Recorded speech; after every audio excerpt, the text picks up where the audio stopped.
Welcome. Today I will be talking about the primary sources of information that you can use in order to carry out a cultural assessment. So, as we said in the previous video, there is a possibility to carry out a cultural assessment by looking at secondary sources of information. However, even though they are important as sources, they are not exhaustive. You actually have to do something more. You have to go a step far in order to make sure that you are gathering enough information. Some of my clients actually tend to tell me, say, oh, for God's sake, you always talk about this importance of culture, but why do I have to do it? I mean, at the end of the day, when it's integration stage, I will think about it. Well, if you're facing some resistance from the executive, what usually works is actually to make them understand the link between the cultural assessment and the price. And that's because if you can see some deal breakers, or actually if there are any kind of significant problems that can have an impact on the price of the deal, that's usually what it does the trick, because most executives are actually more interested in the financial side of the deal, which of course is extremely important. Actually, as we saw, is one of the core elements of the due diligence process, but tend to consider basically the cultural assessment as, oh yeah, something that we have to do, but who cares? In reality, the cultural assessment can have a great impact on the price of the deal itself. So if you're facing a little bit of frustration or a little bit of a barrier, use this kind of argument in order to help the executive or the senior manager to overcome their doubts. But now going back to the first primary sources of the assessment. So first of all is actually direct observation. It means that, for example, you or the people actually that are involved with the management and meetings and actually can take notes relating to the way that the management of the target is interacting. So for example, if they are very we're talking about the ethic, I mean an example, for example, they make jokes with regards to their customers, with regard to certain kind of demographics or people of a certain gender. Take notes and put these things down, because if the deal goes ahead, you will have to work with these people. It's not actually a very good thing. Of course, you can also take into consideration things like how they conduct themselves at the meetings, how they conduct the meetings, because sometimes, for example, they're very unreliable, they don't turn up, they are very prescriptive, they are hyper bureaucratic. So these are all things that you can observe during the meetings with the management before the deal goes ahead, and actually in order to determine whether the deal goes ahead. Of course, this kind of observation is going to be pretty subjective, because it will depend on the person that is attending the meeting and on their personal opinions, but still is an important element to be taken into consideration. Another element is actually to directly observe the company values, the company documents, the company policies, to see basically how things are done here. So for example, if it is a very hierarchical company, you will very likely see handbooks that are this thick and actually look after everything. So you cannot do this, you cannot do that, you cannot do the other, dress code, you cannot do this. So they are very patronizing, and it's very, very important. Actually, it's something that says a lot about the culture of the company. On the other side, you may actually have companies that go, oh, we don't even have a handbook, you know what, people can come in, as long as they do the job, everything is fine. So take these elements into consideration. Of course, they will not require that much of an interaction with the employees, so with individuals, but still is a great tool that will give you a very good idea on how things are done in the target. There are other two elements that you will have to take into consideration, two tools that actually require interaction with individuals. So it's going to be direct interaction and it's going to be directed interaction.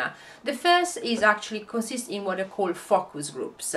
Focus groups basically is when you get individuals that will specifically take part to meetings that are directed by a moderator that is going to ask them questions and is going to observe them and is going to assess their answers.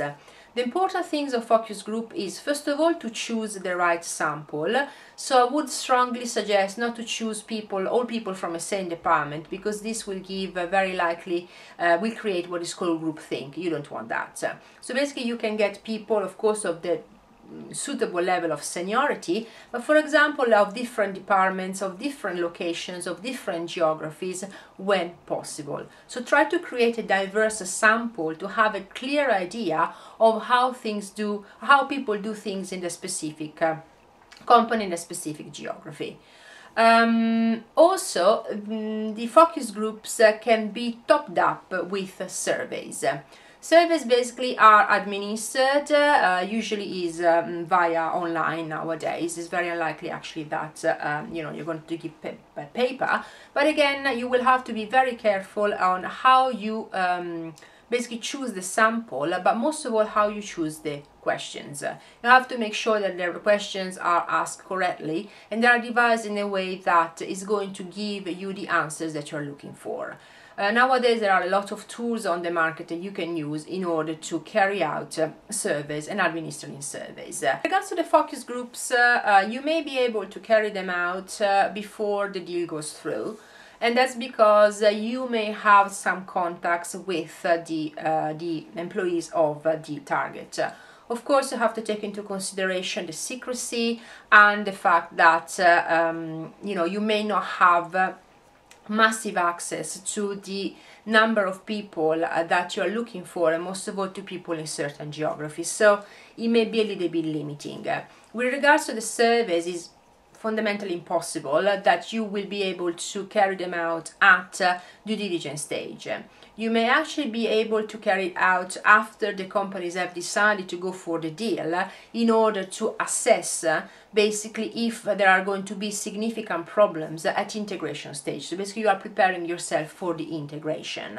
So bearing this in mind, the best thing is to have a mix of the different tools, so whether they are secondary sources of information or primary sources of information. So don't rely only on one, because of course, for example, if it is just direct observation of the management of the target, this can be actually biased by the thoughts and the subjective opinion of the person that is taking the notes. Of course, if you carry out a focus group, there is going to be a trained facilitator. Usually a focus group are carried out by external individuals. So there is not going to be any, bias, of course, if the person is trained and is capable of carrying out focus groups. With regards to the surveys, again, you will have to get the right amount of people, the right sample, and the right questions have to be asked. And also you will have to be in a position to assess the surveys correctly. Mix and match the different tools, taking into consideration the budget that you have and also the time. There are companies that want to carry out a super thorough cultural assessment, which is fantastic in theory, but of course is going to be extremely costly, and if it's going to delay things too much, to be honest, is going to be detrimental. So again, try to find a balance in between what is the best course of action to prevent risk and actually to enter into a better deal, but at the same time basically to contain costs and to gather the information that is going to be sufficient to allow you to go to the next step without basically becoming a useless and pointless exercise because it's going just into much detail.